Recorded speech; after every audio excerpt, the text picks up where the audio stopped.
Do you think you're eating a healthy diet because it says it in the package that you're eating, that people prefer this and this is a healthy thing to eat or not to eat?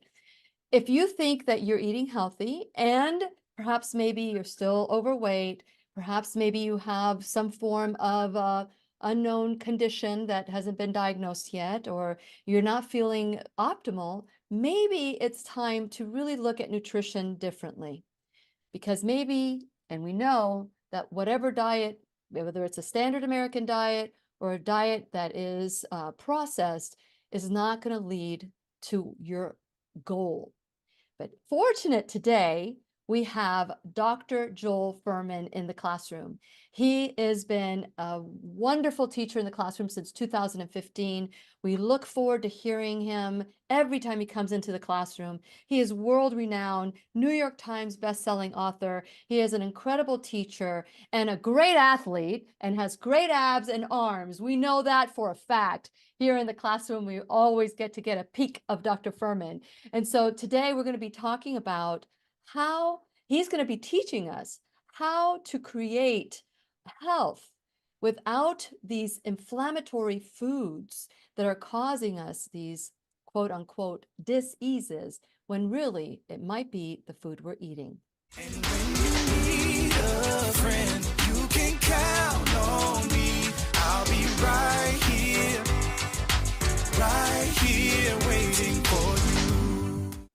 Hi, my name is Lily McDermott, and I am a certified life coach and the host of the Lillian McDermott radio show Classroom. If this is the first time you're tuning into the classroom, please know I've been waiting for you. This is a safe place where you can go when you need a friend. It is my commitment to provide natural ways to heal, and it is my mission to make awareness, responsibility, and truth a part of our everyday life. And I hope you, my listening, as well as my viewing friend, will feel empowered to embrace a new truth and live the life of your dreams. Well, as I shared, not only is Dr. Fuhrman world-renowned, he is also our keynote speaker at the I Am the Solution Natural Health Summit. So we're going to be talking a little bit about his talk, just a little bit so that you can tune in and watch or come and join us. And then we're going to be talking about these inflammatory foods that some people think are healthy, but Dr. Fuhrman will teach us otherwise. And since it is our whole purpose in life to give and receive love and knowledge, I am grateful that Dr. Joel Fuhrman is here to do just that. Welcome back to the classroom, Dr. Fuhrman. Hello, good to be. I know. I love our time together, and I'm looking forward to learning even more on April 6th with you, 2024. So, and by the way, I just want to let everybody know, and I'll mention this again, if you enter Lily code 008, you get $24 off your price of admission. So thank you, Dr. Fuhrman, for not only supporting the classroom the way you do, but to give this talk is just phenomenal. We up the bar. We up the bar this year with you. So share a little bit about these inflammatory foods that we don't even know are inflammatory. Then we're eating them. We think they're healthy. And then next thing you know, we have arthritis or some disease that our doctor gives us. So how can you get us started and educate us right away on these myths? We'll probably start with one of the most dangerous or harmful things people do is that they cook foods in oil. And we're talking about frying foods, deep frying, or just cooking them with oil because, they say, well, how do you put things in a wok and cook vegetables? You don't put oil in there. And they don't recognize that when you heat oil, well, oils are themselves harmful, and even if you didn't heat them up, because they're predominantly omega-6 fatty acids, and they're foods that have a high caloric rush. So oils in general, the word high caloric rush means they don't enter the bloodstream gradually over a period of hours. They enter the bloodstream in minutes, and you have a huge amount of calories that just entered the blood. It's called a bolus. This bolus of calories when you eat oil enters the bloodstream very rapidly. And with so many calories unnaturally entering the bloodstream, it stimulates centers in the brain, and we get addicted. And the addictive centers in the brain, they're stimulated by cocaine or narcotics. And over time, these high caloric density foods that enter the bloodstream so rapidly, we feel empty without them. We feel we need to have the caloric rush. and we feel more determined than ever to need to go after it. But besides the fact that it's addicting and oils are fattening, when you heat an oil, it causes rancid compounds that are carcinogenic and pro-inflammatory. So the eating of fried foods or fast foods that are cooked in oil, that include, and that's, a lot of restaurant food. I know I went to like a plant-based, I was in Vegas with some friends, and we went to like a vegan restaurant. I had one bite of something there, and I felt so bad. I just, oh God, this is like, in other words, it doesn't have to be, it could be plant-based and still be very unhealthy. Yes, Particularly, a lot of these plant-based restaurants are frying things and correct. heating oils. Yeah. And And the sugar. oil becomes damaged. Yeah. It becomes damaged. Free radicals are formed with heat. Oil is very unstable under heat, and the free radicals that are formed. And we know, for example, autoimmune conditions are very intimately linked with consuming fried foods, particularly inflammatory bowel disease like ulcerative colitis and Crohn's disease are, very closely linked with fried food consumption. These are diseases that never occurred in human history until we've developed this idea of processed foods and cooking things in oil. So yeah, I'm suggesting that there are certain fats that are anti-inflammatory, but there are certain fats that are anti-heart disease, anti-cancer, and those fats come from nuts and seeds and avocados. They're whole food fats. America gets their fats from animal fats, which are predominantly saturated and pro-inflammatory, and vegetable oils, which are omega-6 oils that are, and even if you extracted the flax oil or walnut oil, it's still very unstable oil. They could still be very rancid if they're heated. So we get our fats from these omega-6 oils, and then we heat them. So they're fattening enough before we heat them, but then we heat them, they just become fattening, and they become pro-inflammatory, which means increases risk of cancer and autoimmune disease. So when we eat, it's a different biology when you get your fat from eating a walnut or an almond or some sesame seeds or flax seeds, because the whole seed has a biological opposite effect of the oil, because instead of the calories coming in rapidly in the bloodstream, the calories come in over hours, not over minutes, and the body preferentially burns off those calories for energy as opposed to shunting them to fat storage. Or in the attempt to make energy from low nutrient food, processed foods like oil and white flour, in the attempt to convert energy from low nutrient food, it requires cofactors, particularly vitamins, minerals, and antioxidants that diffuse the production of free radicals and the production of energy. So it can't be efficiently converted into energy as it can with a whole food that contains the full spectrum or full symphony of nutrients that we need to turn calories into energy. But in doing so, not only do we shunt it to fat, but when energy is produced by it, we're stripping the body of nutrient reserves because it's not supplying the nutrients needed to make the energy in the mitochondria, but it's also creating a cascade of pro-inflammatory reactive oxygen species. In other words, the ROS, or the reactive oxygen species, is the primary free radical that causes inflammation in the body. And those reactive oxygen species are produced in the production of energy. So when the body is turning calories into energy, like you're turning gasoline to drive the car, when you're using calories to drive our body as a machine, then we're producing these inflammatory compounds that are accelerating aging, compared to converting energy from a food like an apple or a sweet potato or a mango or a walnut, which then contains the exact amount of cofactors and free radical diffusing agents called antioxidants that prevent the formation of reactive oxygen species when turning those foods into energy. When I hear you say that, I can almost visualize the body responding by becoming inflamed and gaining weight. And this becomes the, oh, I'm getting older kind of song, or the doctor says I have, some autoimmune condition or some dis-ease, and then the doctor gives them a pill for that condition, and then they take the pill and things get worse instead of better. What are some of the conditions, let's just call the dis-ease diagnoses, that are being contributed by these inflammatory foods? Well, you mentioned oil, but processed foods, sugars, we can go through the list of what is an inflammatory food. Particularly commercial baked goods as well, Commercial because baked goods. both the contents of the baked good, meaning the white flour is a sugar equivalent, and the fact that you're taking a food that's ground into a fine, like grind into flour, and then cooking it till you bake it, you're forming acrylamides and precancerous pro-inflammatory substances in commercial baked goods. That's not the same thing as if you cooked some amaranth in water.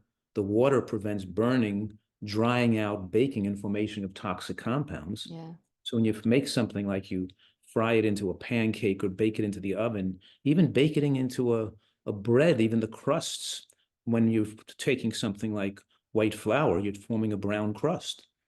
And so that's damaging food and causing pro-inflammatory compounds as well. But commercial baked goods, because they're stripping the body of nutrients, and it's like candy. There's no difference between eating candy at Halloween and going to a bakery and eating bagels and croissants and pastries. It's the same thing. It's all candy. And that's linked to aging of the brain, Alzheimer's disease, cancer, heart disease, strokes, and of course, pro-inflammatory conditions like autoimmune conditions like we're talking about here. So there's pro-inflammatory conditions that are not autoimmune, like headaches, asthma, osteoarthritis. There's all these joint pains. There's all these pro-inflammatory conditions. And then they get to be a point where the immune system starts to go haywire and cause an autoimmune attack with the pro-inflammatory conditions. And you develop rheumatoid arthritis and more advanced form of arthritis, or ulcerative colitis, or multiple sclerosis, or primary biliary cirrhosis, or lupus, or psoriasis.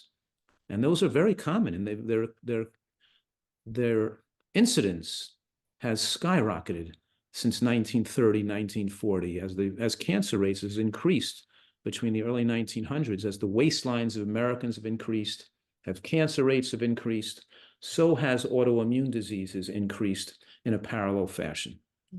And you were right that the doctor's solution to headaches and asthma and pro-inflammatory conditions is to give people anti-inflammatory drugs, like steroids or biological agents, which work to push the poisons back into the body. Because the body is trying to work on its own behalf. It's trying to enhance its own survival, even if it's causing destruction. Like the asthmatic is trying to put poisons out and toxins out through the lung for removal, and it causes inflammation and constriction of the lung. The person suffering with a headache is trying to remove toxins that could damage the brain. And it's painful when these toxins are coming out, but the medical profession will give you drugs to stop the detoxification or removal of metabolic waste and pro-inflammatory compounds to try to push them back in the body and make us be more tolerant of them. It's like when you smoke cigarettes, when you're young, you're smoking, you're coughing, it burns your throat, but after you keep smoking, you're tolerant to it, and the lungs become more indurated, more calloused, less responsive, less trying to protect the integrity of its tissues, and you just tolerate the smoke.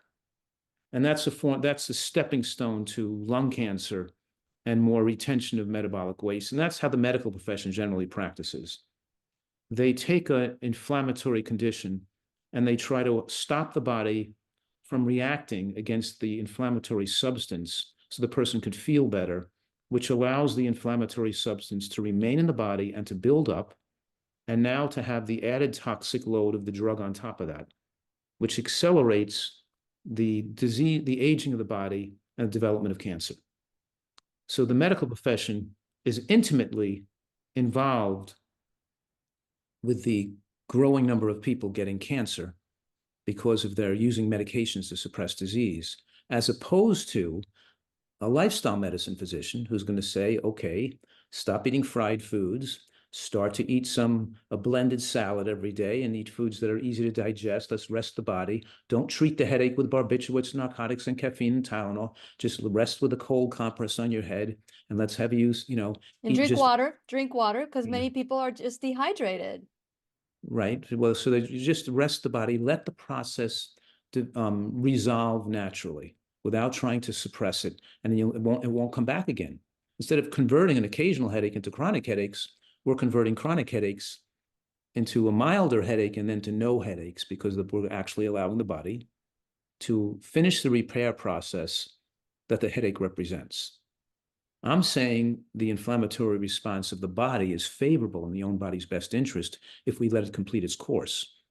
If you look up inflammation in a medical textbook of pathology, it'll say the inflammatory response is closely intertwined with the process of repair and serves to remove and wall off the injurious agent and set into motion a series of events that attempts to heal and reconstitute damaged tissue.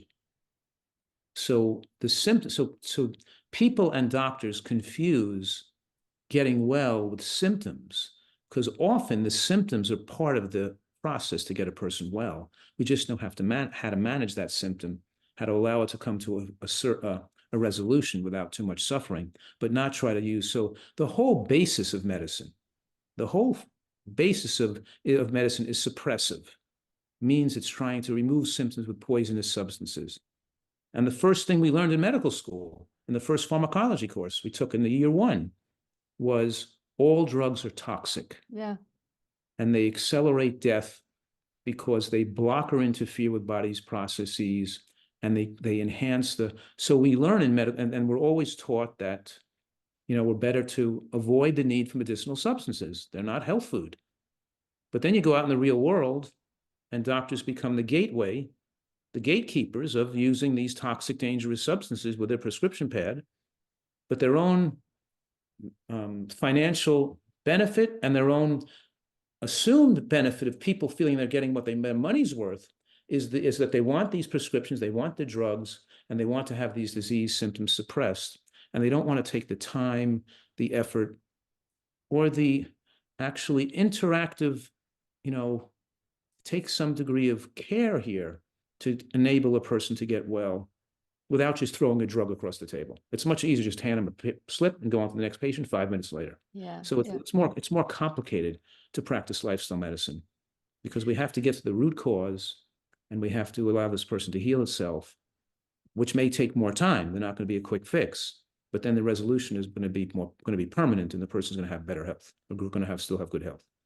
When you said about the pharmacology course that you took, where it says you're dispensing poison, I learned about that. I interviewed a doctor in pharmacology, or again, did I say right? A doctor.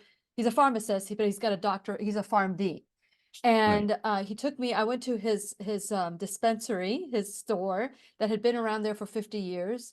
And he showed me, and he dispenses the drugs that the doctors want, but the majority of his clinic is compounding, alternative, natural solutions. So he has a split where he's doing what the people want, and then he's doing what he wants. And he took me to his license, and he has a license to dispense poison. It's actually framed on his wall, and he's trying to get people off of drugs, and he shows it to them that that's what he's giving. And he doesn't want to do it, but that's what he's doing because that's part of how he lived his life. That's why he became a pharmacist. He wanted to help people. But then something happens that they wake up and they realize, no, this is not good.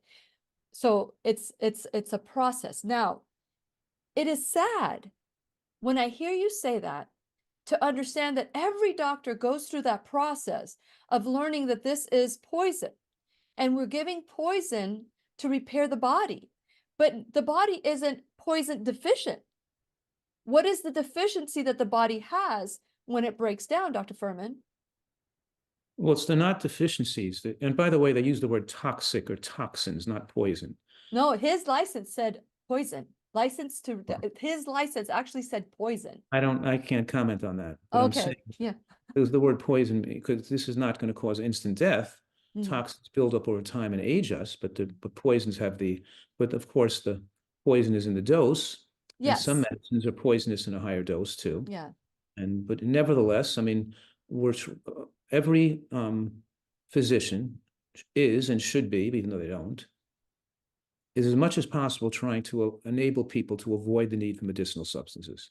The whole goal is to be able to keep yourself healthy with enough sleep, good food, good emotional poise, happiness, play, do all the right things to live a healthy life, and then avoid the need for doctors and of all types, of healers of all types, because we're trying to avoid for need for therapeutic substances, because the natural compounding substances are also toxic, because the efficacy of a pharmacologic substance is proportional to its toxicity, whether it's natural or not. You can get aspirin from the willow bark tree, or you can take natural herbal products to make your to have Yeah. pharmacologic effects, but it's Yeah. the toxic part of the plant Mhm.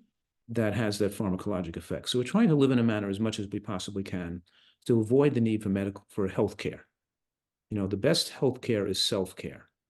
So we want people to be able to live healthfully.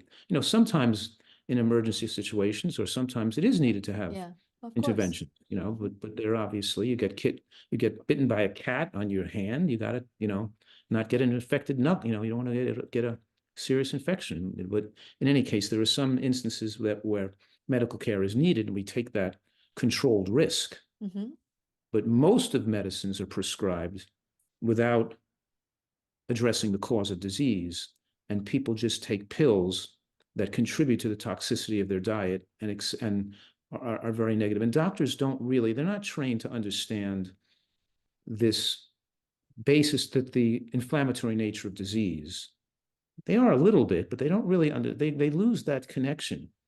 And the idea that the body is a miraculous self-healing machine, and when you establish the optimal environment for healing, these inflammatory and pro-inflammatory diseases go away, and recovery is possible from autoimmune conditions, which my books discuss, and my work and my website discusses thousands of people that recovered from multiple sclerosis, psoriasis, rheumatoid arthritis, ulcerative colitis, Crohn's disease, lupus, right? I have one woman was on the national renal transplant list waiting for a new kidney, and she made a complete recovery from lupus. We're talking about somebody who got well from autoimmune hepatitis and primary biliary cirrhosis. And right, so we're talking about the ability of the body to heal itself. And that's always been my mission, to say, you do what you want. If you want to continue eating your fast food and your poisonous foods and go on to take drugs to control your symptoms, you have that right, and you have that free will to do what you want. But every person in America should know they don't have to go that route. They have a different road they could travel. They could make a recovery from multiple sclerosis or lupus or psoriasis, or if they want to make that recovery, because I've had people that come to me suffering so much, even suffering with medical care, and they'll say, Dr. Fuhrman, I'll eat sawdust to get well. Just tell me what to do. I just want to get well. And every person has that inalienable right to know this information, to know they have a choice they could make to get well, and not just think their only choice is taking chemotherapeutic agents for autoimmune conditions from a rheumatologist. And I'm saying, well, if you go to a doctor and his only tool in his toolbox is giving you a chemotherapeutic agent and never told you that you get well, they'll say, oh, you can't. They'll say this, you have to be on these drugs the rest of your life. When you have high blood pressure, you go to diabetes, you have to be on these drugs the rest of your life. That should never come out of their mouth. They should say, you can make this choice if you're willing to make lifestyle changes. You have the potential to get well from your high blood pressure, heart disease, diabetes, become non-diabetic, and extend your life tremendously and be much healthier, and never go the drug route. And this is a wake-up call, to make these necessary changes in your life. And that's true when a person first gets the symptoms and diagnosed with multiple sclerosis or with rheumatoid arthritis, so they have to be told that this is a wake-up call. Your body is degenerating, and this is a serious condition, but you could make a complete recovery and not be stuck on drugs that cause cancer the rest of your life. But they're not given that a choice. And that's my biggest gripe, and my biggest mission is to make it widely known that people have a choice and they don't have to go down that road. Yeah. One of Dr. Fuhrman's latest book, which I keep telling him it's not going to be his last one, although he said it's his last baby. I think he's going to have some more. I know he had his book tubes tied. But I have a feeling there's going to be more. It's Eat for Life, Eat to Live. There's so many, the end of diabetes, the end of heart disease. There's so many wonderful books that Dr. Fuhrman has written that can serve as a guide. There's also a lot of classes that we've done in the classroom. You can go to drfuhrman.com. There's so many different ways. Now, I want to address that, Dr. Fuhrman, because with me, I had asthma, and you know that was something that I was on heavy duty asthma medication. And I think that you know Dr. Andrew Saul, right? Dr. Andrew Dr. Saul, Who? Dr. Andrew Saul from Food Matters. He was in the documentary Food Matters. He just passed away, by the way, which is so sad. But Dr. Andrew Saul, you know, he in the first time I met him on my show, we were talking about vitamin C, and I had mentioned that I had asthma. And between commercial breaks, he goes, you know, Lily, I can help you get rid of all your asthma medication. And at the time, Dr. Fuhrman, I had been taking a drug called Xolair for 9 years. And just before I met Dr. Saul, I got an EOB, an explanation of benefit, from my allergist saying that they were giving me chemotherapy. And I had just begun to learn new truths from you and from other teachers in the classroom. And that really didn't sit well with me. So when I called them, they told me that the reason they put chemotherapy was because it's the closest drug that resembles what I was taking. When Dr. Saul gave me the option to get off my medications, I jumped at it. And that was 2013. I haven't looked back. I take vitamin C, I eat healthier, I've learned to eat a Nutritarian lifestyle, you know, and it is a simple lifestyle, you know, and people don't understand that. But here's the sad part, that when people go, they don't have this opportunity like I did with Dr. Andrew Saul and with you, they go to the doctor, they're already fearful, they're already sick, they already don't feel like they have any energy, and they're trusting in their practitioner. And that practitioner says, this is the only way. And now we buy into the lie. And then we do this, but it seems like nobody knows better. But I'm hearing you say right now that doctors should know better. Is that what I'm hearing you say? Or are they not taught this because the pharmaceutical industry is so intertwined to the education? They're not taught it. You know, I was attuned to the basic sciences because of I went to medical school with a specific intent to be a doctor specializing in nutrition and natural treatments. So when I heard these and I read these passages of how the body works, it helped me cement in and know how the basic science supports my preferred bent is to teach people natural nutritional ways to get well. Mm-hmm. And the basic sciences taught in the first year of medical school more closely aligns with my naturalistic approach to healthcare and does not align with the medical surgical approach to healthcare. The basic sciences align perfectly well with nutrition. So those are the things we learn. Mm-hmm. But then you move on to more advanced courses in medical school, and you start learning how to treat people with diseases, and you forget, and they forget what they learned, the basic things they learned about how the body works. And they just learn how to treat things with drugs. And then they go further in their training after they graduate medical school to residency to further specialize. And that's all therapy oriented, right? It's never, and there are some residencies in the United States that are lifestyle medicine oriented. Mm-hmm. But only a very small percentage of doctors are trained in that specialty. And it probably should be a requirement for all doctors to receive, you know. But in any case. Why do you think that's not required? Every doctor that's come on my show that has finally decided that they want to do extra education, learn another way to help their patients in a way that they intuitively know that this is not getting people well. And they go beyond and they start taking other courses and they learn some new truths. Why is it that after the doctors know and they learn about it, why more aren't fighting for a right? And I know that I don't want it to be a political thing or anything to that effect, but we trust our doctors at our weakest and It's most a vulnerable. combination of reasons. It's that, Okay. number one, people are social animals, and it's what they demand from the doctors. And if the doctors don't, people aren't demanding. There's not a demand for these type of doctors, and the doctors in lifestyle medicine aren't making a large killing on money killing, because there aren't people who want this type of care, generally speaking. Mhm. When a restaurant opens up that's a healthy restaurant, it usually goes out of business, so they cannot going to, because the masses don't want it. So number one is people are addicted to unhealthy food. They're looking for any kind of excuse or reason to justify their continuation of their self-destructive and addictive habits. On the other hand, even the growth of alternative medicine, functional medicine, biologics, hormonal medicine, anti-aging medicine, all those things are driven by money. Selling people things that are generally harmful, they don't need. That those substances in the natural community that are so-called healthy are driven by things you can sell people, so that the doctor is doing something more alternative to supplement his income in some way, because they had big bills to pay from all the loans they took out, and they were looking. So even alternative medicine is driven by substances and gimmicks and devices and all types of interventions that have very little effect on health. Maybe they're not harmful like drugs would be, but they're still not going to revolutionize healthcare or change a person's health, because they're not primarily dealing with causation, and they're not getting the person back into the simple things that are going to determine their good health. And that's their own lifestyle, what they put in their mouth every day, the air they breathe, and their sleep and their exercise. So they're not focusing on the foundational principles that govern health.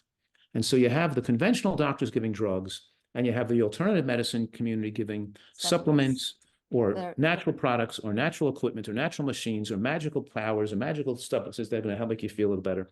And it's still not focused on removing causation. You don't need to do much more than remove causation to enable a person to get well. But that's not sexy and economically advantageous, and it's not really going to be something that's going to take over healthcare, because it's just not enough money in it for the profession. And I'm hoping And the public's not demanding it anyway. Correct. And I'm hoping after today's class that people will start demanding it, because I always say that if your doctor tells you that, that you only have three months to live or 1 month to live, if you don't do a particular drug that they say to do, then fire them. That means that they're not capable of thinking outside the box. And we want doctors. We need to fight for our rights, because, when we're fearful and we're trusting in someone who is profiting from our fear, then it's not going to end well. And I remember I was told by my allergist, he yelled at me when I told him I wanted to get off my medication. He yelled at me. He said that if I get off this drug, that I will get asthma worse than ever, and that I could never go back to him. And he made me sign a notification, a letter saying that I'm acting against doctor's wishes. Do you know how emotionally dramatic that was, or traumatic that was for me? Because I've been taught, if you get sick, you go to the doctor. You get sick, you go to the doctor. And somehow you get better. But I have a feeling that I get better because my mindset says I'm going to get better, not necessarily for what I'm taking, because I never got better from asthma. It was suppressed because I was still doing rescue inhalers and I was still doing other things. The But rescue inhalers make you even make more inflammation in the lung. And that's the thing. There's some truth in what he's saying, because when you go to a doctor and he starts using powerful agents like that to suppress inflammation, he's making you worse. He's making your asthma become more ingrained in a deeper sense, because you're suppressing the inflammatory response, which is trying to remove. So by putting more pro-inflammatory substances that suppress the body, which poison the immune system or suppress the immune function, he's actually make you more asthmatic. So if you take the drug away, you're even worse at this point. yeah. You're even worse from that. Even though the drug's controlling your symptoms. Remove it away now, you're worse than you were before. So don't blame me on that. Yeah. But I wasn't. It Yeah. was a lie. It wasn't. I was taking vitamin C. And of course, you know, my life, my eating, my lifestyle was healthy as it was already, but not as healthy as it is today. But I will say that, you know, when Dr. Andrew Saul showed me what to do, and I did it, and I took enough vitamin C to be symptom free. And of course, emotions have a lot to do with it. There's a lot of things that I needed to do on my end to kind of divorce myself from needing it, because you become so dependent on it. It becomes fearful. What happens if I get off of it? And that was where I needed to step into my own courage and say, I believe that my body is, if I give it what it needs. And I think that I've always had that belief, but somehow it got overridden by the doctors I was going to but I never got worse. It was But interesting. you're still one individual, you're one person. Yes, Now, I am. and I have to just give some caution here because I've treated hundreds, several hundreds of asthmatics and brought them to reverse their asthma and get well. And we do it in a cautious way where we remove medications slowly over months, not over a day or a week. We don't Yeah. want to throw some I did it person, in 2 months. Yeah. okay, into a severe attack. So we do it slowly, and we take away the beta agonists first by increasing the steroids temporarily because the beta agonists are more pro-inflammatory. And then we start to wean down to lower doses of steroids. And of course, you switch oral steroids to inhaled steroids, and you use a spacer or Chamber. a chamber, right? So we're Mhm. using, and then we're gradually, as we're improving their nutrition, reducing the level of toxicity in the body, then we can start to wean down medications. And under a relationship with the physician, so should the medications get to a point where they're finally stopped and there is any re-exacerbation of symptoms, then we know what to do. And usually at that point, restricted eating, fasting, juicing can be very effective at allowing the residual cleanup to occur so the person doesn't go back into having asthma anymore. But my success rate over the years with curing asthma, and now people be asthma free. People who had to get up in the middle of the night to use inhaler. People couldn't take an exercise class. People come in doing rescue inhalers all the time. To give people that hope to get well Yeah. has really been a very rewarding process. And I have to just be careful Of course, of course. I'm sharing to my make people my assume story. that Yeah. taking vitamin C intravenously and in high dose is not going to get rid Oh of most no, this was asthma. oral. This It's was got to be a oral. Yeah. whole, I'm just saying it's got to be a Yeah. whole program. It's not as Yeah. simplistic as that, Yeah. Well, you know, I guess I was just ready. I was so tired. When you read chemotherapy, for 9 years, I've been taking something that was like chemotherapy. If I would have Mhm. known that, that would have been, I don't know what I would have done, to take it knowingly. But once I knew better, I did better. And so Mhm. my story is a success story. I did it under the care of Dr. Andrew Saul, Mhm. and, he taught me what to do, and I did it, and it ended really well. And I've never looked back. I'm sorry that he passed away. I wish that, I'm going to be doing a tribute. I've done a tribute to the classes that he's been on in the classroom. And so I'm just going to, before we continue talking about like the mindset of this, of getting off medications and Yeah. moving towards, I just want to share, if you go to whenyouneedafriend.com, go to whenyouneedafriend.com, because this is where we take ownership for our life. My registered service mark is, you could take a pill, you could take responsibility. And it's not that I'm against the pill, because as Dr. Fuhrman beautifully stated, sometimes you need to wean off, sometimes you need it for rescue, sometimes you need it for a short period of time. But what I believe is that we need to do everything we possibly can to live the life that we want. And that takes commitment, a partnership for yourself, and love for yourself too. And so I want to encourage you to go to whenyouneedafriend.com. Go there. Please subscribe if you haven't done so already. Like and follow me on all social media, also BitChute, and all podcasts. And make sure that you share this video with everybody you love, because it seems like more and more people are being diagnosed with something, and it takes that away, the opportunity to feel like they can do something. And so I want to encourage you to, share as much as you can, because even Dr. Fuhrman's videos on my channel have been removed for for misinformation. So you need to share. The more you share, the less the algorithms can affect us. So please share generously. Also, you can check out my sponsors, support them the way they're supporting the classroom. Check out my Shop Now bags. Some of those products are affiliate products. Some of them are not. Some of them are just so that you know that these are some of the products that I use and that I love, so that you can have because I get calls all the time and texts all the time. What do you suggest for this? So this is what I do. So go to the Shop Now bag and start living your life the way you want to live it. Also, just know that on April 4th, I'm sorry, April 6th, 2024, Dr. Joel Fuhrman is the keynote speaker at the I Am the Solution Natural Health Summit. We're going to Zoom him from wherever he is, anywhere in the world, and we're going to be learning from him, growing from him, and we get to ask him questions. He'll be able to see us, we'll be able to see him. But we have other wonderful speakers as well that are going to help us make that choice to love our bodies so that our bodies will love us back. Also, you can become if you are watching today's class, put in Lily 008, that's Lilly 008, and get $24 off the price of admission. So just do it as soon as possible. Space is limited. We're excited that we have amazing vendors and speakers as well coming to the Rockledge, Florida, at the Health Foundation there. Last but not least, you could become an enrolled student in the classroom. Help us in any way you possibly can, whether it's $1 or $1,000 a month or a one-time donation to help the classroom grow. And you can give of your time, your talent, your treasure. Whatever you can give is very much appreciated. And we love having Dr. Joel Fuhrman in the classroom.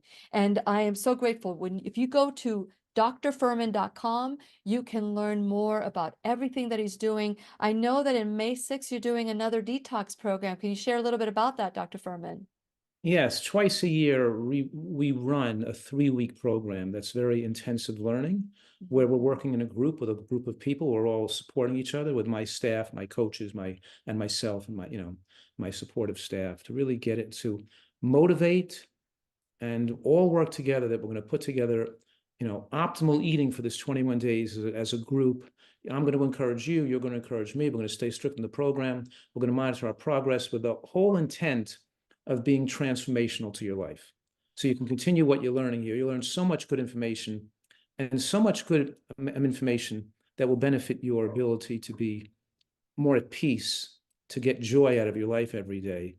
And you won't, and not to have the need to rely on food in an addictive way to deal with your loneliness or deal with your stress or deal with your so we really put together these weight loss detox programs so that people just starting out can start out with us and get a good solid foundation that they can continue to take with them to benefit the rest of their life. And also people who've done it already for a while who need that re-kick, that re-motivation, and to get back to, we get their motivation, their mojo back, to get back to taking better care of their health. I tell you what, that's exciting. And I know that you also have don't you award whoever does the best in do you do the challenges, or is that something different? Yes, we followed up with a 6-month challenge, and we give prizes to many people who succeeded to continue their commitment to healthy living, continue losing weight and skill. We give prizes and awards but not just one person, to many people who follow, who stick with it. We just give some incentives to keep people going, to continuing with the program. Yeah. So Dr. Fuhrman, I have a question for you, and I get this all the time. Sure. Well, they say, well, my diabetes or my condition or my diagnosis is because I inherited it. My mother had it, my father's father, my mother's mother, and they go down the list, and all of a sudden it's as if they have no control over their body. Speak to somebody who believes that their condition is due to their DNA, an inherited condition, and how can they take that inherited condition and turn it around with a Nutritarian lifestyle? Well, there's some predisposition we get towards certain conditions if you live unhealthfully, but genes are much more powerful. Lifestyle and diet is much more powerful than those genetic predispositions. And we see, even if you have certain thing like type 2 diabetes or high blood pressure running in your family, or obesity running in your family, You don't have to be obese because your parents are obese. It may make it likely if you eat American food, you're going to be getting those problems like your parents did, but you don't have to eat that way. And so it's really not true. But there are some diseases that they're more rare, that are more predominantly genetically focused and not as lifestyle or dietary focused. But those are relatively rare things. Like what would be Not the an most common example? things that people, what's that? What would be an example of a really rare inherited condition, like maybe when what you're born with it, because not everybody's born with diabetes too, or No, there are some arthritis. diseases that affect people later in life that you also don't have to be born with. But their genetic predisposition is relatively strong.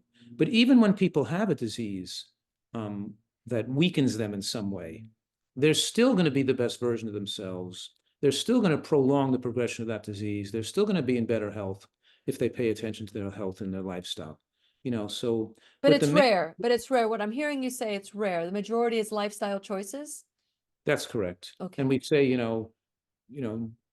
genes might prime the pump, but diet pulls the trigger. Something, I don't even know, some statement like that. Yeah. It's that we all inherit gene defects, but those defects mostly get suppressed. We know, for example, women who inherit the GSTP1 gene or the BRCA genes that increase risk of breast cancer don't get breast cancer when they live an extremely healthy life. But of course, if they live unhealthily, then their risk of breast cancer are higher than other people's. You know what I mean? So yeah, so absolutely. And I want people to live fearlessly. We're not going to live forever, but we do want to fully enjoy every day we have to live. And we do want to not, and living with this going back and forth to doctors with screening and testings and blood tests and treatments and drugs and having you become medically crippled in your later years. And it doesn't have to be. So we have, for the vast majority of people, they should be able to recognize that even with the stresses of modern life, even with the pollution of modern life, we're still in control of our health and have an opportunity to live healthy and long when we put the right food into our mouth. Because food is still the major factor governing our health, the major factor. There are other factors involved, of course, but that's the major factor. And if we don't hit the major factor right, you're not going to have then your exposure to plastic compounds and chemicals in the environment and pollution in the air and stress in your life, everything becomes worsened, and all the other mold you're exposed to, everything else becomes much more severe if you don't take care of your core nutrition and do the right basics. So get your sleep and eat right are the two most important basics, and then we can build on other things for there. We can put the finishing touches on, and genetics is a relatively small issue compared to how you live. So, Dr. Fuhrman, when you think about someone that has been told that they're too late, I remember the impact you made with our friend Dave when we recalled the conversation we've had in the past, that even if you have 99%, clogged artery, and that 99% isn't active, you don't have any, you're not having active heart attack, that you can reverse it. You've said something similar to that. Maybe you can, I'm paraphrasing it, but I remember it stopped this person from having a stent put in, and it stopped him. And now his numbers are great. He's doing really wonderful. What would you say to someone that has been told, oh, your rheumatoid arthritis is too advanced, there's nothing you can do now but just take medication? What would you say to them about that? And how would that progression look like? Well, there's with rheumatoid arthritis, obviously, there's certain joint deformities that could evolve that are not totally reversible. But that doesn't mean we can't stop the inflammatory process that continues to degenerate and deform the joints further. And it doesn't mean we can't get them off the medications. But of course, it doesn't mean all the rheumatoid arthritis damage can be reversed. So we have to do things. And there are diseases that can evolve to a point where they get to be irreversible, such as cancers. They could be an end stage cancer that obviously the closer you get to death, the higher probability of reversing something. But 98%, but heart disease is a good example, because heart disease is still the #1 cause of death for adult Americans, heart attacks and strokes. And even in any stage that you have heart disease, if you're alive and you're not dead yet, you still are going to extend lifespan if you move to nutritional excellence. Because with heart disease, not eating healthfully exacerbates and accelerates a person's death. So even a person has, and when you have a 95, 97, 98, or 100% blockage, as the vessel becomes more blocked, it builds collateral circulation to bypass the blockage naturally. So there's not an emergency to treat a blockage, even if it's totally blocked, because the body has built collateral circulation. Wow. So, but we improve circulation and we improve the elasticity, reduce inflammation, reduce the ability to throw a clot, and we slowly reduce even the obstructive plaque over time. People have better, they feel better. And I've had so many people with heart failure who've had after heart attacks or poor ejection fractions or cardiomyopathy or who have done so well and lived so long and been without the expected downfall that the doctors were expecting. They amazed their doctors, and they even shocked me in the ability of the body to repair itself, rejuvenate, and heal. So sometimes I'm even shocked. Like I had a woman who had ovarian cancer, metastatic to her lung with 4 liters of fluid taking out her breast, and she's now alive today, 27 years later, shocking me. I never thought she would, or a person with an advanced cardiomyopathy with an irregular heartbeat, they didn't think he could live in the hospital alive, made a complete recovery, and the ejection fraction, which was below 20%, I don't know how it was possible. He developed and it came back to normal again. And how the heart regenerated, rejuvenated. So we're talking here that, sure, it's possible to get to a point where we wouldn't expect reversal to happen. But even then, we're surprised sometimes at the miraculous ability of the body to rejuvenate itself when given an optimal chance to do so. So we almost never give up and give people and let them make the choice.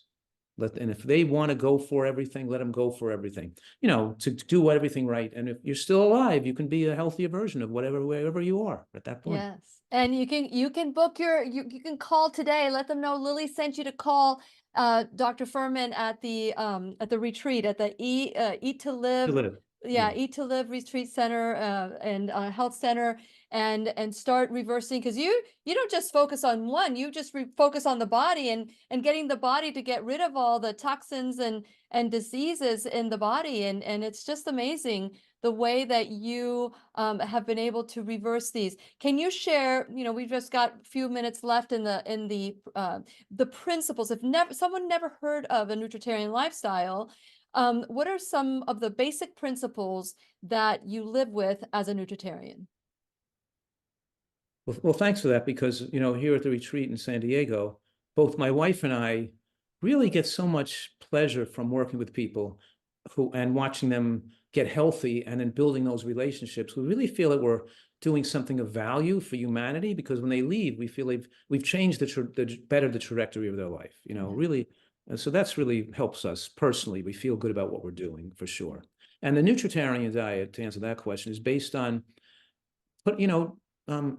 it's based on nutritional excellence, meaning we want to eat a diet with a high micronutrient bang per caloric buck.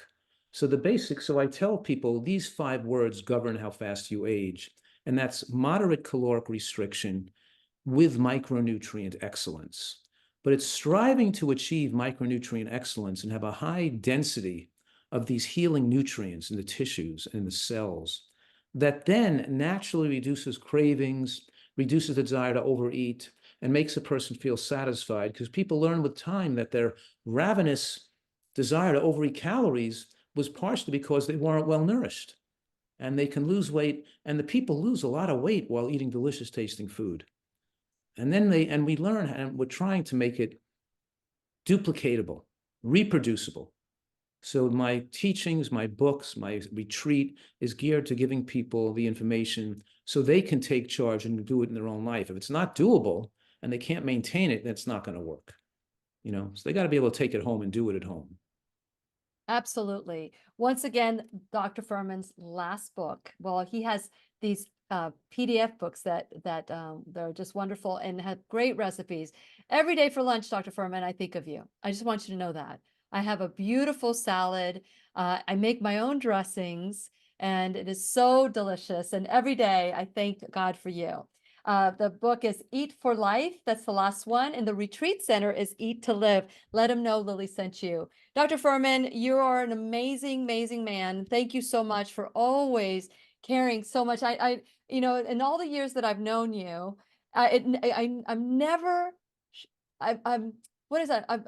It never ceases. You never cease to amaze me at how much knowledge you have. I've never heard anyone saying, hey, if you have your arteries 100% blocked, if you're not having symptoms, hey, the body naturally does this.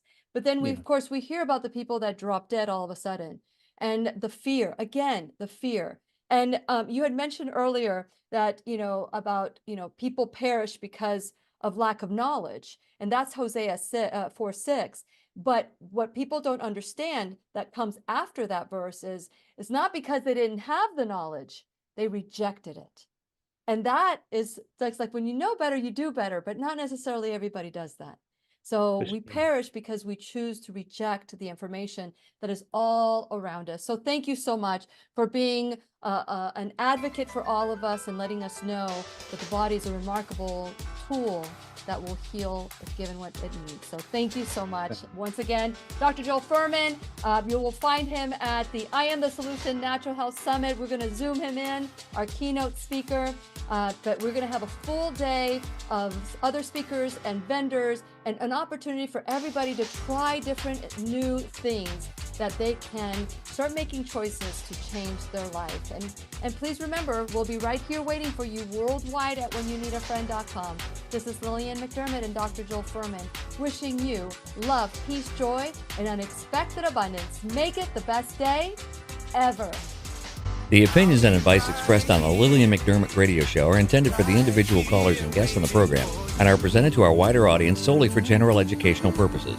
Please act responsibly and consult personally with your own medical, psychological, or nutritional expert before taking